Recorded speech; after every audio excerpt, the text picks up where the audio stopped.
Effective health education addresses attitudes, values, and beliefs.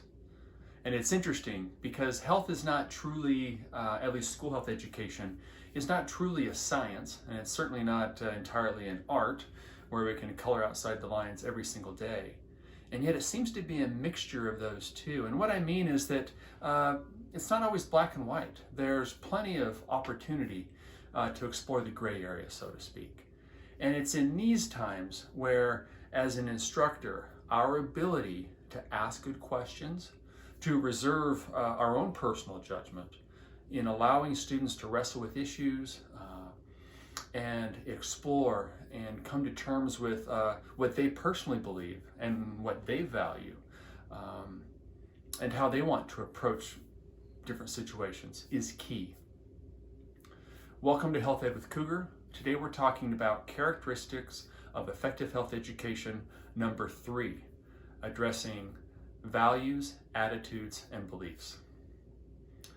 In this role, it's important for us to realize that we're not always going to be the sage on the stage. And I think, your individual teaching approach is going to be important, and you still need to teach within that approach, within you. And yet, there are class periods where I think you are more of the sage on the stage, and you're disseminating information and you're manufacturing very clearly opportunities to learn with an end point in mind, an objective in mind. And yet there's also opportunities where you're more of the guide on the side.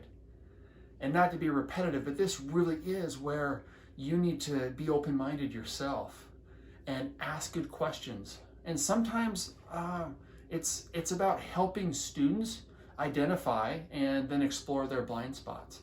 It's about giving them opportunities for introspection, for reflection, to rub shoulders with ideas and thoughts that might otherwise be foreign to them. Very important.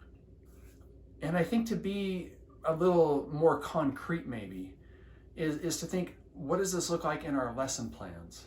And I know in my lesson plans, it's often been a reflection paper, a position paper where the student's going to weigh an issue and decide what they believe or what they think is the best course of action. Certainly might be a values clarification activity or assignment. I think often this looks like an interview with a parent or another trusted adult, or even watching a short video clip where there's some kind of introduction to exploration of something that's different and might create a little bit of cognitive dissonance and allow students to view a particular situation or a particular issue through a slightly different lens.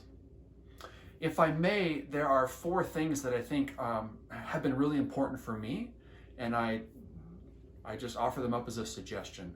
The first is I'm always very clear with my students that they don't need to be me. They don't need to adopt the same values. They don't need to maintain the same attitudes or cultivate the same beliefs.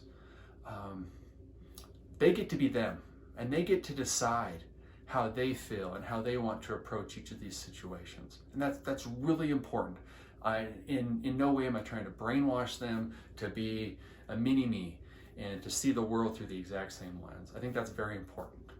Number 2, I certainly want to give them opportunities to observe in myself and in others what it looks like to be open to new knowledge, to approach learning with humility, to be malleable and pliable.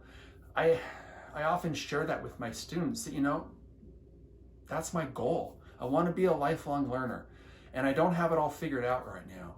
So I'm going to approach new opportunities with absolute humility, trying to improve myself and be a better global citizen, for lack of a better term.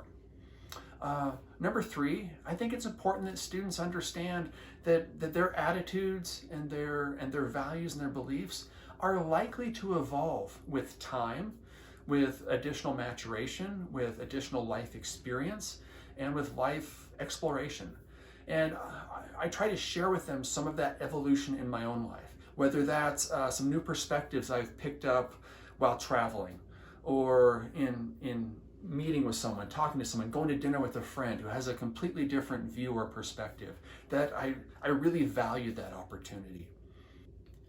And number 4, I think it's been important for me to share with students that while I do have my own personal set of values and that deeply impacts my attitudes and how I approach life and my belief system, the most important thing for me personally has been to live consistent or congruent with those values, with those beliefs.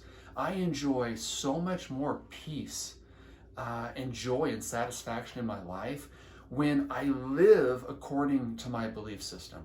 And those times when I'm not congruent, when I say one thing or believe one thing and I live a completely different way, it's been very difficult for me. And so while they don't need to believe what I believe and maintain all the same attitudes and values that I maintain, I think that they should have as a goal establishing their personal belief system and what they value, and then living accordingly, recognizing that might evolve, but living according to that with the knowledge and experience that they have at that point in their life. So these have been some ideas for me in addressing, again, attitudes and values and beliefs in a health education classroom. I hope it's been helpful, and I appreciate you watching. Stick around, and we'll get to number 4 here shortly. Thanks so much.